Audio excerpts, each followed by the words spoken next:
Hi, I'm James. I'm a Microsoft MVP for Azure AI platform. I like to think of the MVP program as the most verified posers. Very talented. There's a lot of talented people in the program, but somehow they let me in. So I pretend to be talented and know what I'm talking about. For the last 18 months, I've been talking a lot about AI platform. It's getting a bit old in the tooth now. It's just AI, mixing a Copilot every now and again. So coming back to something that's a little bit in my history, talking about cloud adoption. Obviously, I work for Arinco. So just a kind of summary of what we're going to talk about today. I'm going to try and keep it high level. I'm not going to try to dive too deep into engineering and how to structure bicep or how to do this thing or that thing. I'm really going to do an intro to what the CAF and the WAF is. I'm going to talk about what I believe to be the pragmatic approach and what is the approach and why do we want to apply it to our engagements.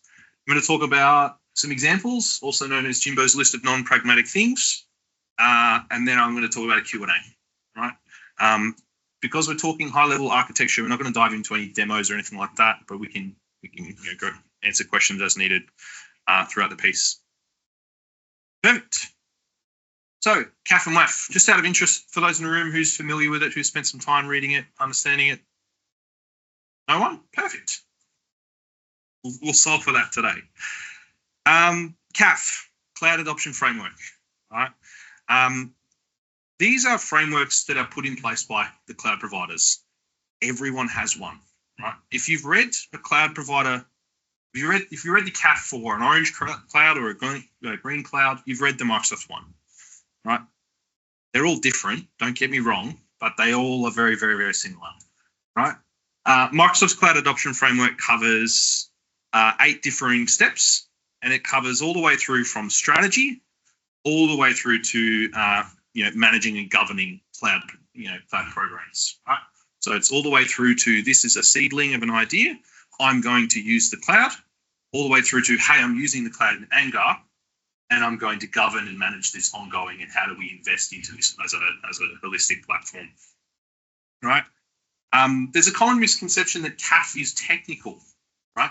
It does have a bit of technical guidance in it, but for me, overarchingly, the CAF covers the business journey, right? It covers the why we're moving to cloud, the kind of strategy, the drivers for it, the rationale, the actual setup of the platform.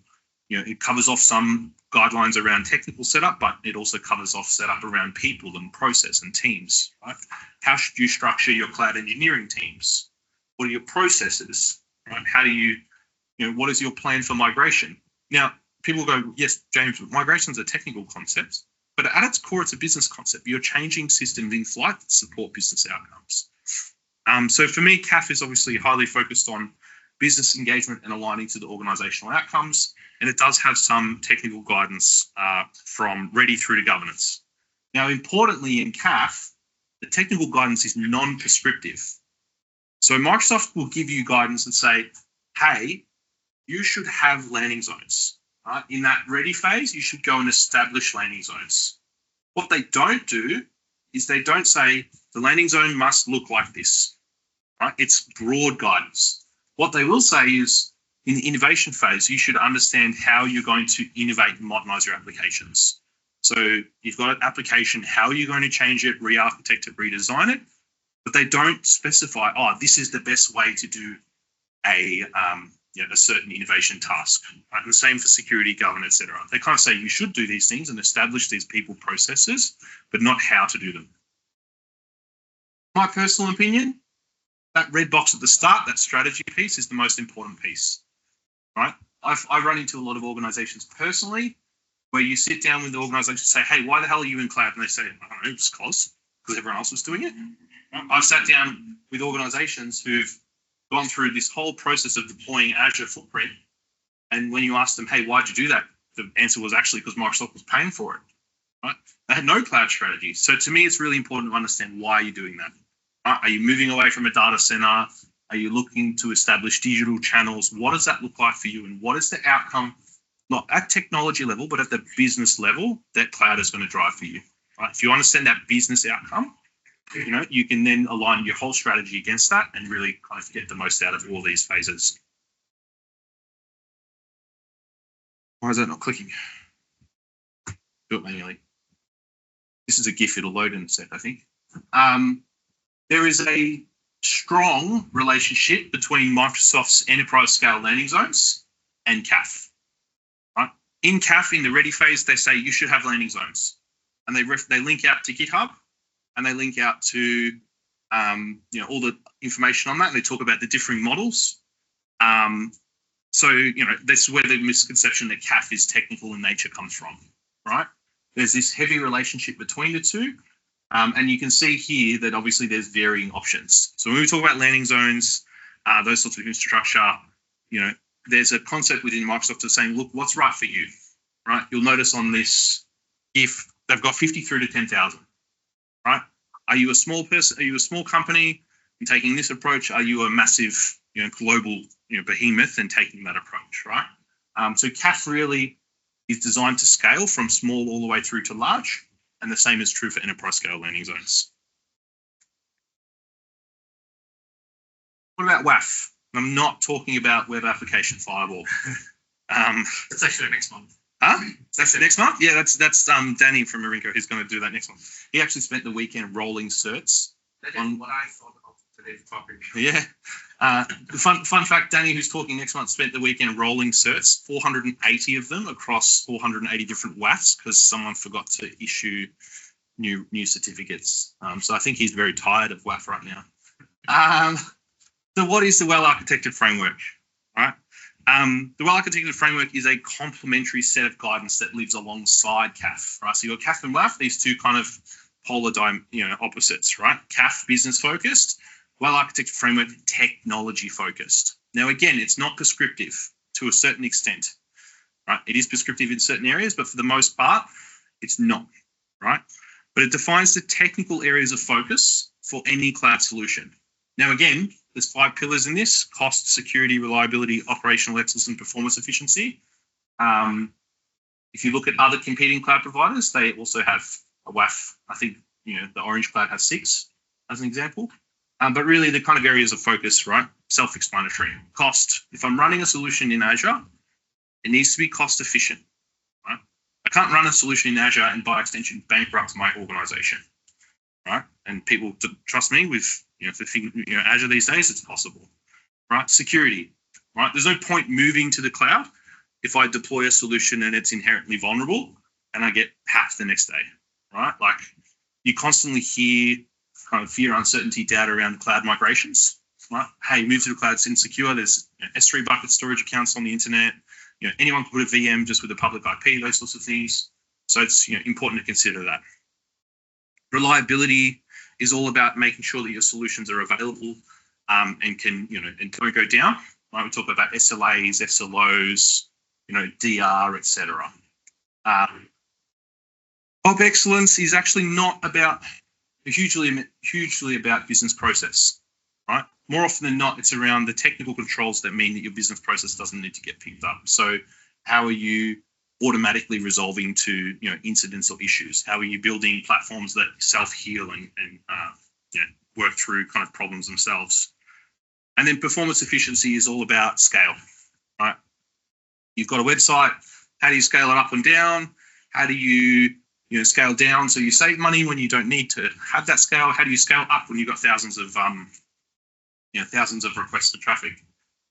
So that's very important, and obviously how you get the most out of things like reliability and cost overall. My opinion, WAF only matters when it matters, right? So we'll talk about that in a little bit, but WAF to me is this thing that for some cloud engineering teams becomes like this religious mantra and not good, right? So we'll talk about that in a sec. This is really dead. There we go. Cool. When we talk about WAF and CAF, it's a mouthful, say that like 50 times fast.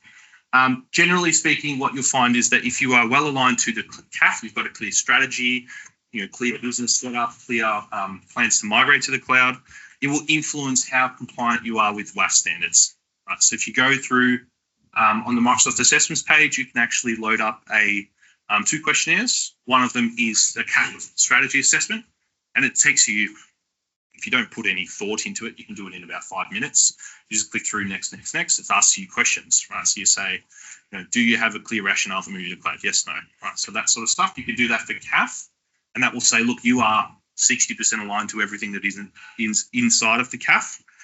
And then you can do the same thing for WAF on a workload level, right? So you can say, look, I've deployed AVD to Azure.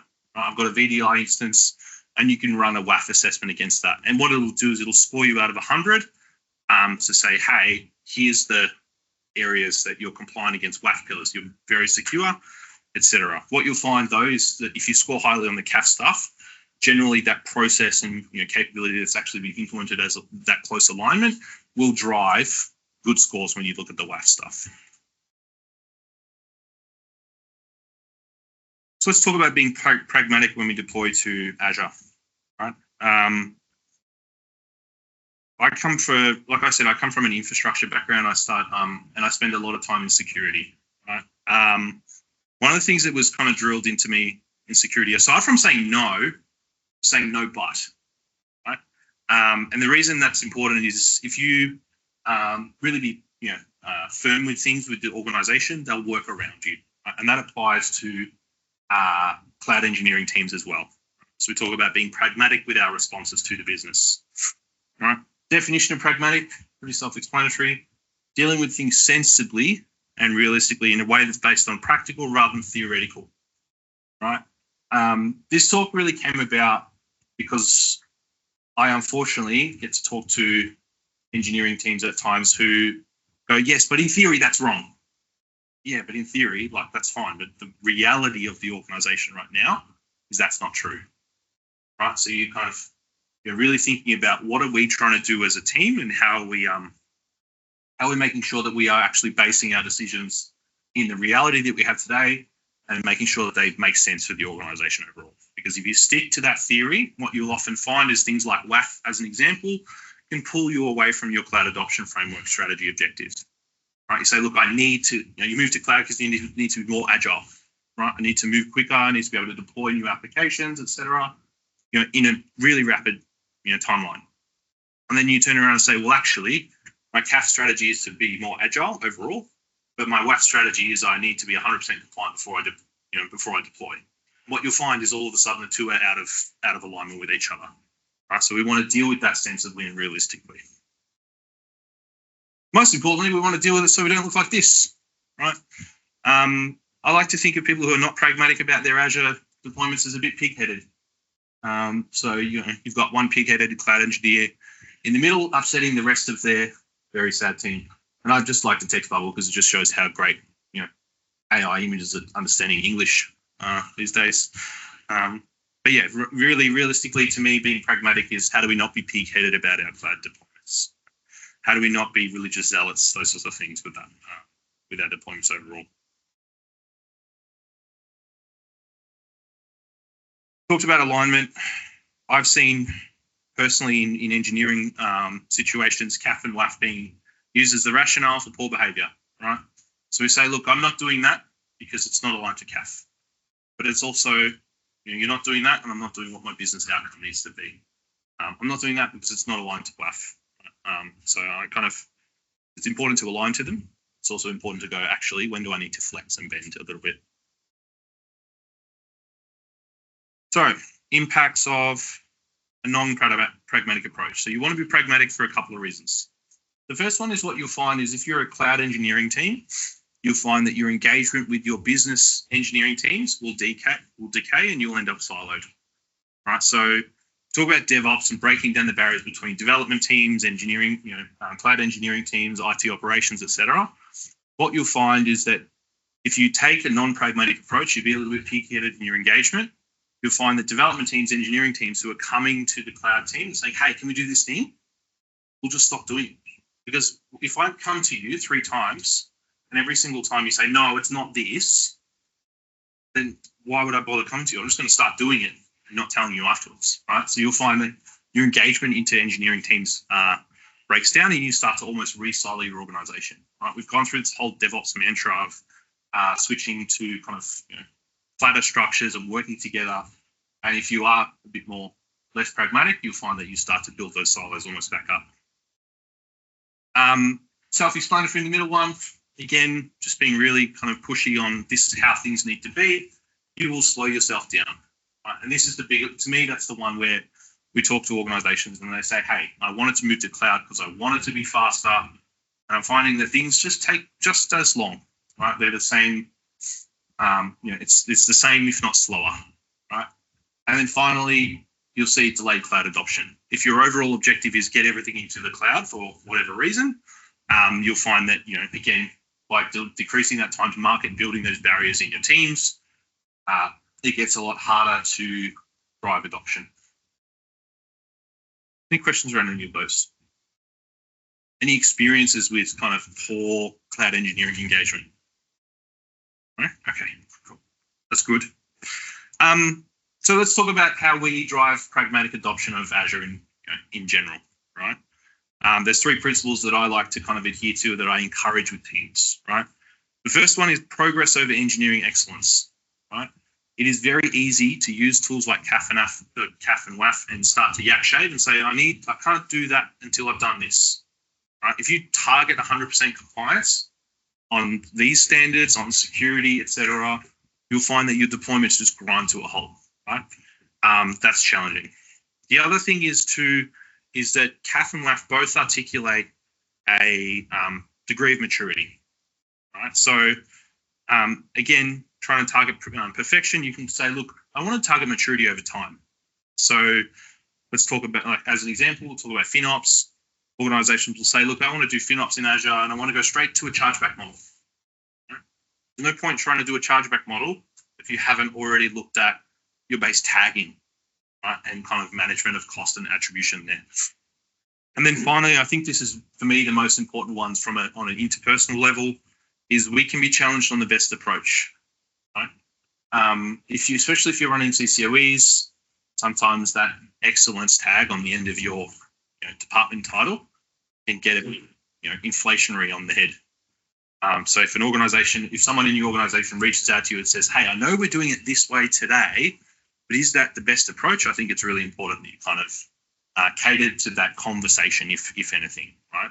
Don't have to agree with it, but allow that challenge, because that conversation, that back and forth between Cloud Center of Excellence teams and engineering teams is productive. It might not feel like, you might feel like I'm just explaining the position over and over again, but it's an educational scenario. I don't have to look over my monitor now. I can just see straight through you.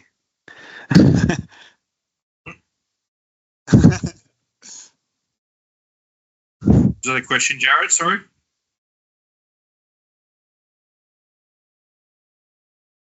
Yeah, it's just going back on mute. Cool. Too easy. This clicker is really good.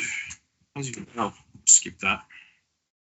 All right, let's talk about some examples of what I like to think as non-pragmatic solutions, also known as PTSD from customers and people I've worked with in the past. First of all, disclaimer, it all depends, right? I am a consultant by trade, so I'm going to start with the consultant's disclaimer. Yes, these are opinions, these are what I believe, but also you can challenge me on those, right? There's not a right or wrong way to do all of this, but these are the things that I see where cloud engineering teams are saying, hey, this is how we do it. They won't be challenged, they won't be pragmatic with regards to the approach, and then you end up with just poor engagement across the board. First of all, is you must do WAF thing XYZ. Does anyone in the room work for like Big Four, Deloitte, EY, Accenture? No hands? No one online? Good, okay. That's the most common statement you get from those large auditing firms. You must do XYZ thing because the WAF says so. Right? But it's not based in reality, right? So you most commonly see these, that style of statement in an external review, right? You've brought in an auditing firm to do that. Now, the challenge with that is obviously that if you do align to that kind of methodology, it takes you forever to get compliant to whatever standard you're trying to do. and it takes those external reviews forever to complete. Right. The pro of not doing this is you can obviously move a lot quicker, right? And generally cost, speed, and effort is going to be a lot cheaper from an implementation perspective in terms of like ongoing run cost, ongoing ability to modify and edit the platform, and then obviously, the actual speed of the platform overall. And the reason for this is kind of going back to my earlier statement of opinion of, well, architecture framework matters when it matters. All right. So Microsoft provides really kind of comprehensive guidance on a per service level. Right. So if I just switch my screen, not that way, this way, what you can do is you can actually go into the documentation and I can have a look at, let's just say Azure Cache for Redis. And I can get guidance on reliability for Azure Cache. I can also get guidance on op excellence for Azure Cache. And there's things to consider in design, SKUs, etc. There's also a checklist. Have you done these things? Right. I'm not going to use Azure Cache as my example, but if I go down here, there'll be API. There it is. All right. I think reliability is the one that I want. Okay, response caching, blah, blah, blah. Excellence maybe. Okay, cool. Here we go, private site connections. Now, I bring this one up because it's a common scenario where you sit down and say, look, I'm deploying a service, right? And the WAF checklist or the WAF capability service guide is used to say you must deploy this thing like this. Now, API Management's just had a V2 release, which solves a lot of problems that were with V1. One of the problems that was within V1 was cost profile, right? Really slow to deploy. It would take 40 minutes to deploy it, but also the cost profile for private networking was quite expensive, right? You have organizations say, I need to deploy API Management. I need it to be in my VNet, and by extension, they're looking at $2,000 a month in run cost, right? If you're publishing a small microservice, initial API, that $2,000 in run cost is very, very expensive for that, for what you're building, right?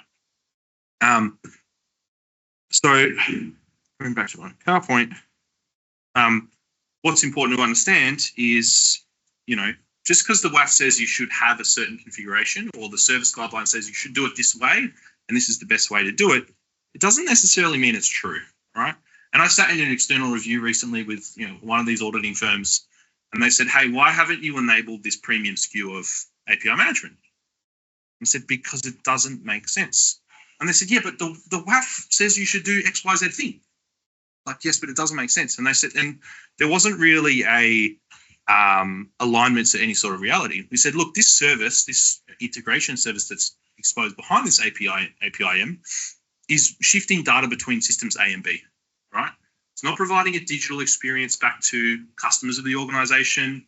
It's not integrating with external systems at the moment. It's just literally between internal capabilities. We already pay heaps of money for the internal capabilities. So the thing in the middle that's just copying data, we want to run that really cheap because we go back to viewing that as a cost center, right? IT is doing it, but we don't particularly want to do it. We're also not dealing with sensitive data, right? So the security is important, don't get me wrong.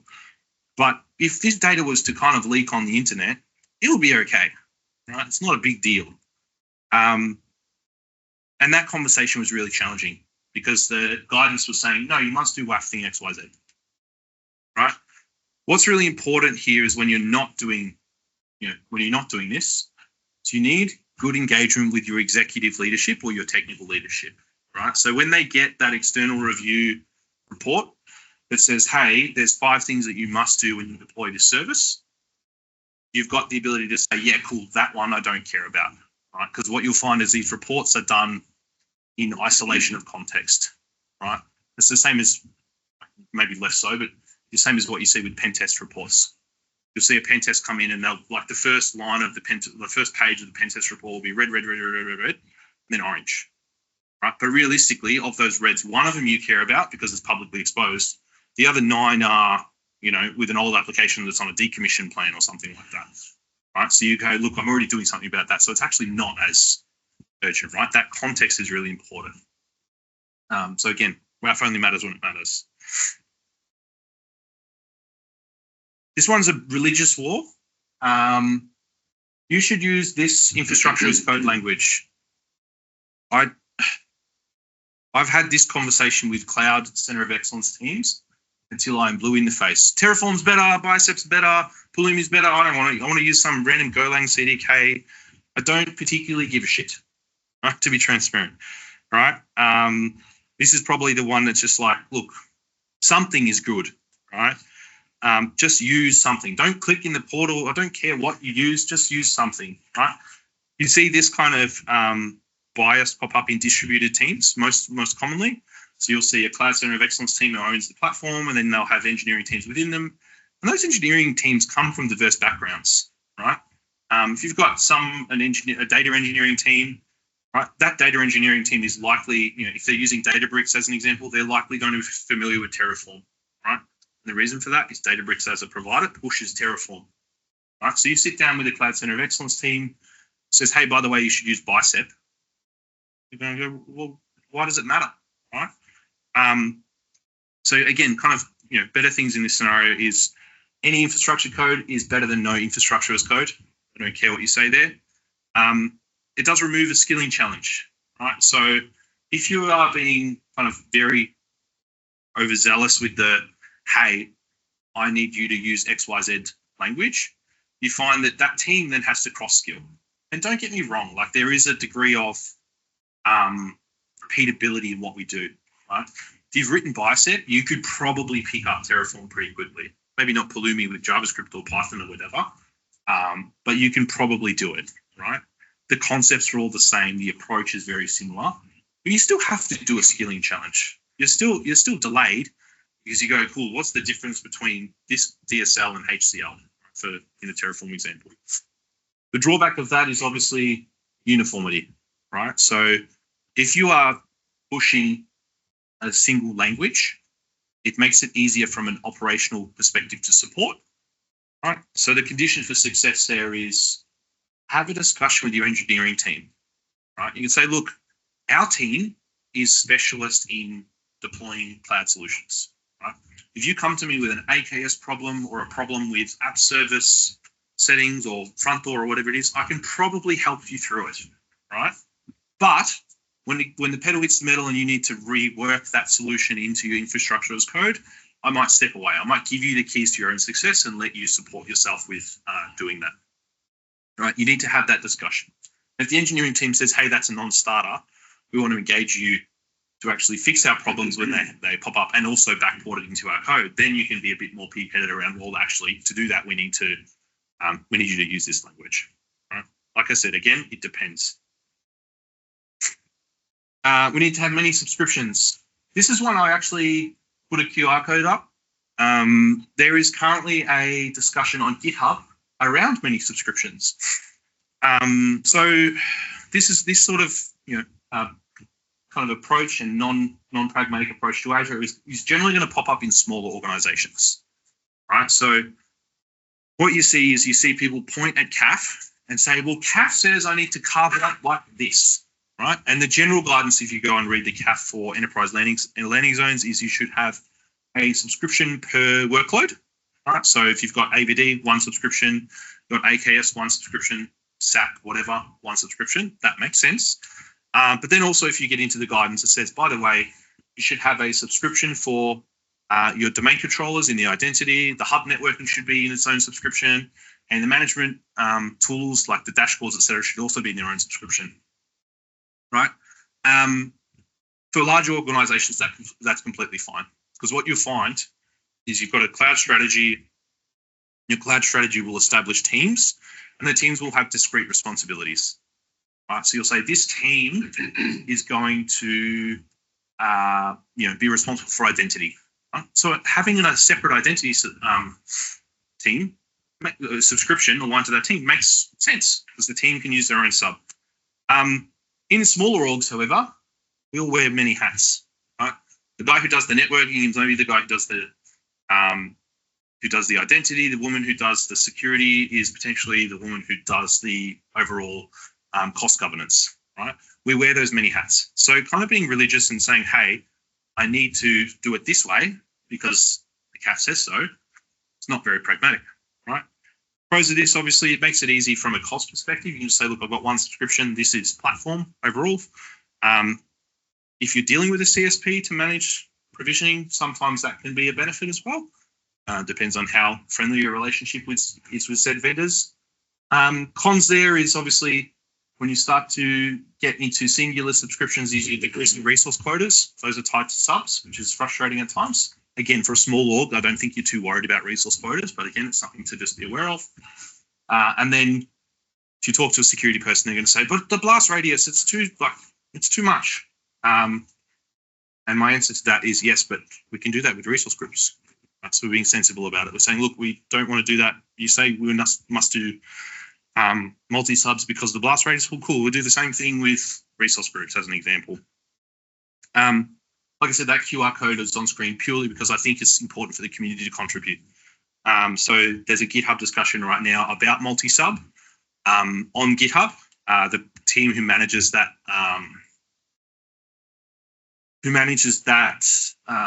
code and that reference architecture is actually considering removing the technical implementation from the ESLZ guidance at all, right? So it's, there's many organizations who might benefit from that input, and the conversation there is good as well. I had like 4 slides for this, and I was like, I'm just repeating myself like 4 times. So I kind of boiled it all down into one thing. We only deploy PaaS, SaaS, and containers.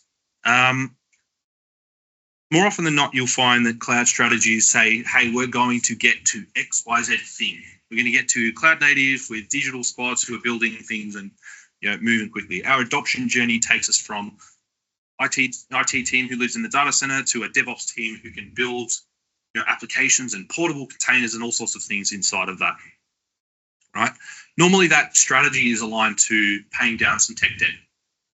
Right? You say, look, my data center ecosystem is slow and unwieldy, and it's unwieldy because I've got a 5-year investment lifecycle. I buy hardware, applications, etc., and it cycles through. So by extension, when we do go to the cloud, we're not going to do that. We're going to push everyone into these services which can move a lot quicker. Right? This is done when your strategy is really restricting your deployment options in Azure. My pros to not having this opinion is really IaaS to PaaS in Azure is actually easier when you're easier when you're already in Azure, right?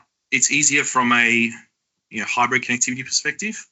Right? If you've got an iOS web server in Azure, moving that to an app service is easy when you're literally just moving it maybe across a landing zone or across a subnet. The skilling is really important. So CAF talks about team skilling, right? So having your engineers kind of move into the cloud, but teaching them skills, right? How do we go and get engineers to do AZ-104 or architecture or DevOps certs, right? I find that it's a lot easier for engineering teams to pick up that infrastructure lifecycle first and then graduate to advanced services. I once worked with a customer who went straight to Kubernetes. It was like trying to teach someone to climb Everest and who didn't even know how to walk. Like it was impossible to educate them. It's often faster when you avoid PaaS and SaaS to get into the cloud. So if your strategy is, hey, we need to get into the cloud because our data center is long in the tooth and our hardware is about to blow up, avoiding this sort of nonsensical approach can obviously give you speed. And then the other thing is when you start to get to the more managed end of the spectrum. So, for example, you're moving from existing COTS software that runs on VMs into SaaS options. What you find is that there's a larger requirement for replacement programs, right? So, if use SAP as an example. You've got SAP on premise, moving to SAP in the cloud. That's a lot, right? That QR code actually links to Microsoft's anti-patterns inside the CAF. So, in each of the CAF pillars, what Microsoft has is what they call an anti-pattern. It's just basically don't do these things, right? Moving, not having the right approach to SaaS, PaaS, containers, etc., is an anti-pattern, right? In the CAF, right? It says, hey, don't kind of lock yourself into these platforms. Drawback of that, obviously, is you drive people to the cloud and maybe don't use the most modern solutions, is that your short-term run cost is increased. And then the condition for success is commitment to modernization. And what I mean by that is that con can be a double-edged sword, right? So you say my CAF is for the next 3 years, my cloud adoption framework plan is to migrate to Azure. And it can be very easy for organizations to move out of the data center, move everything into VMs. And then, someone looks at it and says, well, I don't know, we're a bit tight on change this month. By the way, look, we're already close to data center. That's the objective, and just strike the line through the modernization piece. So you do need to commit into a modernization strategy. What else to say about this? This is also the managing, I think I've got actually a slide on this. No, cool. This is also the becoming cloud provider problem, right? Again, another Microsoft NT pattern. It's common for cloud engineering teams as they go through cloud strategy to say, hey, I'm going to build a platform, and that platform is going to be what exposes these services to customers. So, for example, I'm going to build a managed VM platform on Azure. Microsoft Azure already is the managed VM platform. Right? It's already hosting VMs for you. But the thought pattern behind teams is that as they become the cloud provider, they're going to expose capabilities that are standardized, and that's going to remove problems in the future. Right? So, VMs is a good example. Containers is a good example. Hey, I'm going to provide a Kubernetes cluster. Everyone's going to deploy their containers onto the Kubernetes cluster, and by extension, the guardrails are there. Kind of driving to that strategy, that maturity curve at the end, saying, look, I'm going to deploy to shared Kubernetes clusters because NAB did it, or I don't know, some other software vendor did it, can be challenging and kind of really reinforce this whole drawback of obviously not leveraging the cloud in the right order. Right? Networking. I asked the team, I actually asked the Rinco team, I said, what's the things that infuriate you about cloud adoption strategy from a customer perspective? And this was one of them. We control the networking, right? In a data center, when you're operating, it's very easy to draw a boundary around your services, right? That's my firewall, that's my leaf switch, there's my servers. This is where you can physically see the network in and of itself, but also at the same time, it's very easy for you to turn around and say, here's the boundary of my network, right? And I have control of everything inside of that. That mentality when you move to the cloud is very transferable, right? It is not uncommon for me to have a look at a cloud deployment and find that it's kind of got that very prickly exterior. Here's the edge firewall, everything's behind that. Here's the DMZ subnet, etc. And really have that centralized control, right? I've got a firm boundary. Everything goes through the firewall, right? I'm centralizing that control. That's a challenge when you move to the cloud, because the cloud, generally speaking, you're switching from centralized like IT operations teams into distributed models. Right? Everyone's got a kind of their own slice, so to speak, of responsibility. Right. So what I normally see this done is when you see teams move from that DMZ-centric Azure architecture into actual true landing zones, but they still start to centralize in. Right, the hub network's got a firewall. We route all traffic via the firewall. And we centralize WAFs and other things because it's standard cost model, right? You can be much more pragmatic with your engineering teams to say, look, we'll give you a landing zone, we'll give you hybrid network connectivity. Everything before the landing zone is ours. We control that, right? Everything in the landing zone is yours, right? So you've got a network there. Everything inside of that is your problem. You break it, you bought it, right? So you can build models where the networking freedom inside of that is incredibly flexible. If the team wants to use something like a centralized WAF, great. If they want to deploy something in the landing zone, that's also great. The worst example I ever saw of that was a supermarket chain that's in Australia. You can, I don't know, guess which one. And they had per subnet access controls in their landing zones. So what that meant is your roles specifically said you can do these 5 discrete tasks in the landing zone. And what it actually meant was we control the network meant that deployment of a virtual machine, like not even anything complex, like the most base resource in Azure, which would normally be, I don't know, 4 minutes, like even just through ClickOps, click, and wait for the operating system to boot up, about 4 minutes normally, was about 4.5 minutes, because you had to spend the time and engage with the networking team to say, hey, I need this individual networking permission, etc. Right? So the pros here of not controlling the network centrally is obviously, if you're decentralizing these sorts of controls and having a bit of trust in your team, you can sometimes reduce your IT engineering overhead, right? Sometimes the network's a bit harder. It does encourage collaboration, which I think is really important. We talk about DevOps mindset and helping work between dev teams and ops teams. As an example, dev teams are very good at GitHub flow and PRs and that sort of thing, right? Ops teams maybe not so much, depending on how they develop that skill. But you can say to your dev team, hey, every time you need a networking thing, just raise a PR here, right? And there's a collaboration there. The dev teams feel empowered to go and create their own networking changes, and the ops team has the ability to go and actually review the PR and use that as an educational activity to kind of collaborate with those engineering teams. Cons here, cost profile, right? Central networking is very easy to control costs, right? If you say, look, we only have one file, we only have one, like firewall's a different example, we only have one WAF as an example, or one front door profile, it's very easy to turn around and say, actually, here's the, this WAF costs us $350, right? Or whatever that monthly run is. If you've got teams deploying multiple of them, obviously that scales quite linearly.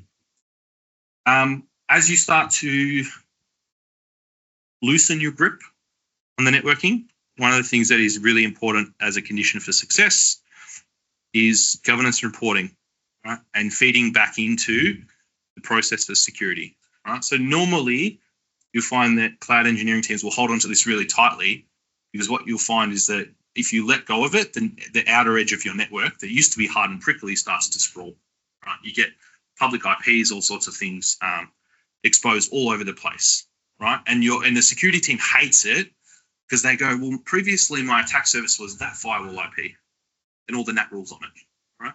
Now it's that firewall IP, 3 WAFs are public, public IP here, and it sprawls and sprawls and sprawls. And they start to go, look, I need to actually kind of cater my process for that sprawl, right? So condition for success, as you kind of loosen your kind of firmer grip on the networking inside of enterprise scale landing zones, is actually having good governance, so you can feed that reporting back into the other processes like security, etc. DR must be multi-region. This is a WAF, it only matters when it matters thing. You will find commonly that WAF says, hey, you must scale multi-region. Right? Microsoft is not opening new regions without AZs, which is important. Melbourne doesn't have one. Sydney obviously does. Melbourne will get them eventually. My opinion is most of the SLAs on Azure are good enough. 99.95 for a lot of services. I'm pretty happy with that. Right? It works out to like an hour and a half or whatever it is a year. It's not a huge amount, or maybe 8 hours. I remember my 999s. Right? To me, that's acceptable. Right?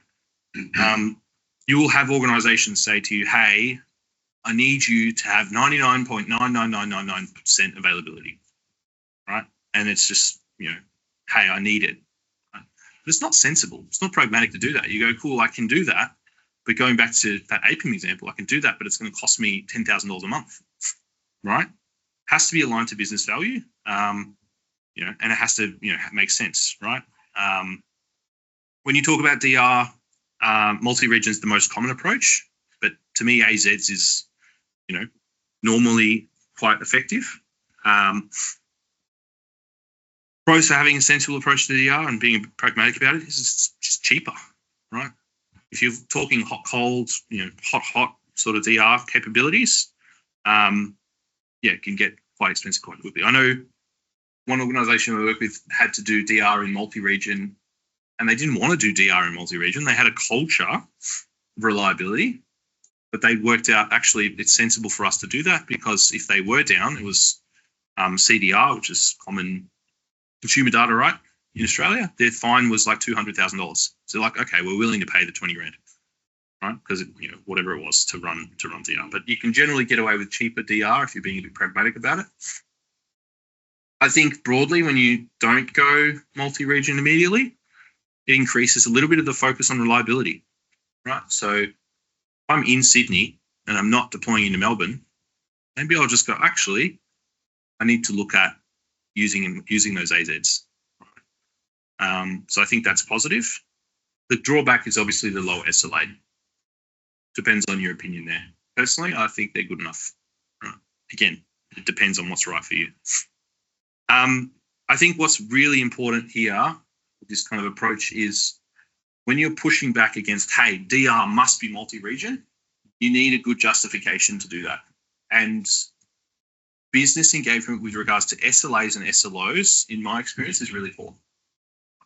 And what I mean by that is if I go to Susie in finance and I say, hey, Susie, how are you today? Let's talk about your ERP application or your financial forecasting application that runs payroll. What's the availability on that? Susie will go, 100%. You go, yes, Susie, but what is it really? She'll go, no, it's 100%. I need that all the time. I need to be able to log in at 2 a.m. and, do someone's pay run. I need to be able to forecast at, 10 p.m. at night, right? But realistically, the conversation is, hey, Susie, this finance system, when are your most critical times in the month? She'll say, in every 2 weeks, because that's when we do payroll, and Friday afternoons, because that's when we reconcile timesheets, etc. Right? And you can turn around and say, really, some of your requirements for availability is not that high. You can actually say, well, maybe we reduce the availability SLOs because it can go down in, from 3 to 2 a.m. just fine, or 2 to 3 a.m. just fine, or whatever that needs to be, right? But that educational activity for the business is really important. So you need to be able to clearly engage and explain, okay, when we talk about availability and by extension multi-region DR, what does that mean? Right? If you said, hey, by the way, you can have this available 100% of the time, it costs triple, you'll get a much better response from the organization overall. Oh, I did have a slide for this side. Yeah, okay, cool.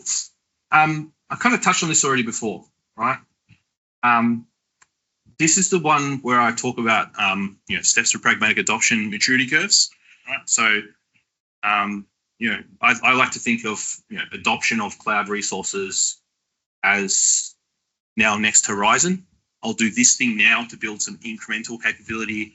I'll develop on that capability in this next horizon, and then again into the future. Here's what it looks like, right? It is very common for cloud engineering teams to say, hey, I'm going to build a managed platform, AKS, IaaS, app services, you name it, right? The benefit of that is obviously for those engineering teams, they have massive amounts of control, right? If you define, hey, this is what the AKS platform looks like for our organization, that's good. But also you start to reduce the flexibility of it, right? So the pros there is of not doing that is obviously it's easier to adopt new cloud services because you don't have to worry about building these established platforms quite quickly. It's faster to move. Obviously the cons there is it can be hard at times to keep up with the churn. To go, these are the approved services, here's what I'm avoiding, here's what I'm adding. It can be hard to keep up with even just the changes in a team, right? If I'm deploying AKS and you move, I don't know, let's say from pod identity to managed identities, right? Like there's capabilities in that can be just hard to keep up with and hard to track overall. And centralized platforms do give that, right? Service sprawl, as teams start to push, you allow teams to deploy what they want instead of deploying these managed capabilities for them. You might find that they deploy all sorts of different stuff that you've never run across, right? So if you're a cloud engineer, it can be hard to go and say, look, what's the difference between a Java app running in a container on container apps and a Java app running in Azure Spring, right? All those sorts of capabilities. What I generally say is condition for success for governance here and not providing shared platforms is have like patterns, right? So you don't want to provide shared platforms to everyone, but you do kind of want to give someone a nudge in the direction that you want, right? I don't want to build an AKS platform and manage that and provide that and become the cloud provider. But maybe, for example, I provide an AKS template to say, hey, here's how you should do it. And here's some examples of CI/CD and key management and those sorts of things so that if you do get dragged into that conversation of supporting that cloud platform, you've got, okay, I've kind of got 50% of the knowledge of how this is done, right? That QR code is a link to the anti-pattern for this, which is basically not becoming a cloud provider on the cloud provider. In terms of talking at you, that's what I had quickly. I don't know how long I've gone for. Questions, things you want to know about CAF, etc. Otherwise, I'll cover off some resources and things you can use to kind of talk through cloud adoption overall. Yep. If you go back to the networking slide, I was thinking because so you said that's the networking should be a mix between central control and distributed option. Yep. So and then if devs team want to create their VNet, do them their own, and then we will organize it by reporting. Yeah. Right. So the first question is that how central control distributed option will work? I mean, I can't understand because so there's certain things. Yeah, there's certain things in Azure networking that you just have to do centrally, right? Like IP address management. Unless you deploy a full IPAM that's got an API on it, right? What you'll find is if you distribute the ability to deploy landing zones and anyone can deploy a VNet, is you will immediately have CIDR overlap, right? Like the most common one you'll see is people don't speak to IT ops at all. They deploy a VNet and it's 10/16, right? 10.0.0/16, right? And you see like 4 of those VNets, and you know that whoever's deployed that has just gone in the Azure portal and said, give me VNet, click, click, click, click, next, right? So to do the like IP address management, you kind of have to centralize that capability because you want to avoid the overlap, right? And if the developer does deploy a virtual network without going to that central team, they're going to come to you in a month's time and say, cool, I built this application that's in this VNet. Can you connect it to the hybrid networking? And you go, well, no, I can't, because you have the IP address overlap and you have to work out maybe a kooky solution to make that work, which you don't really want to do. Right. So certain capabilities you do have to centralize. It can be beneficial at times to say, look, we provide a policy that says, this is newer. You can say we do a policy that, subnets are private, right? So they're not, and we provide a central internet filter because the security team has said, no, internet filtering must be centralized because I need to control the ability of so-and-so employees or services navigating to gambling or malware or, nefarious websites on the internet. So there is some services that don't make sense to deploy in a distributed model. And capabilities in that as well, right? But that doesn't necessarily mean you have to extend that to, hey, you must come to me all the time to do that. Like I'm completely okay with saying, look, here's my patterns library, here's a web application firewall or Azure App Gateway with WAF enabled on it. Deploy that into your landing zone just fine. Right? I'm completely okay with that. Right, so you have the ability to say, look, actually, I'm going to create all the VNet, but the subnets inside of it, you can do whatever you like, right? And all I want you to do is inside of that VNet, don't touch the peerings, right? You can centralize DNS, you can decentralize DNS, right? Like you can allow people to create their own private zones and link them, do it that way, right? That's definitely one way to do it. So you can be quite flexible with kind of what you control inside of a network and what you don't. But yeah, the first instinct of a lot of teams is to say, look, all these things are managed by these people and no one but, which slows everyone down. Network engineers are good, but they're not infinitely scalable. It's a broad goal. We also can do the governance using Azure policies. Yeah, correct. Right. If there's something that is just absolutely, for lack of a better term, persona non grata, you can't do it. It's not allowed. Use Azure policy, right? You can do that governance centrally. I've seen, for example, policies that, are restrictive down to the level of we don't allow VNets to be deployed in certain CIDR ranges, right? So you go, look, we don't allow 192.168 to be deployed into Azure. I don't know why you would deploy that, but if you wanted to deploy that Class C network, you don't allow that. Right? You can do that via policy. You can control that centrally, right? And then that gives you can allow that engineering team to do what they like, and they'll use policy, and policy will generally, like when disables them, will nudge them to the right direction. They'll go, cool, I got blocked by policy. Maybe you should go talk to that central team, right? Policy is very effective, in my opinion, for like nudging people. Right? It's got a nice feature in it where you can add a tooltip that says, "Hey, this has been denied. Talk to this person."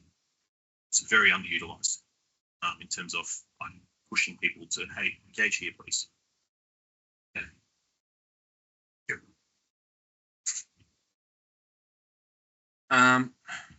Any other questions? Anyone on the Teams bridge? Cool. In terms of resources, the WAF guidance is good. It's broad, right? If you go into it, there's absolutely oodles of information. They give you guidance which is both workload based, right? If I was deploying AVD, there's the WAF AVD guidance, right? They also give you service-based guidance, so I can look at event route or whatever and get guidance with regards to WAF.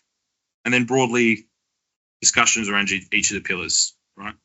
They give you decent design principles, right? So this is what I was talking before about WAF being both prescriptive and non-prescriptive, right? So they talk about cost optimization, and they say you should develop a cost model. They don't articulate how you should do that. How should you cost, right? So you've got that non-prescriptive guidance, or guidance that says do it, but not how to do it, right? And then you've got obviously the prescriptive guidance, which is, for Cosmos, you should do these things. Here's a checklist to make sure you're aligned. CAF is much the same. CAF is really broad. Like CAF is probably, 50,000 words more. So reading the whole thing end to end is only really good if you want to go to bed early and go to sleep. Personally, what I like, I kind of recommend people who are getting started in Azure, go have a read of the strategy piece, understand why you're moving that. And then I found most teams will kind of look at ready, right? That's where most cloud engineering teams, and more often than not, teams will go strategy, ready, migrate, and then skip the rest. We won't visit the management piece or how to set business expectations, etc.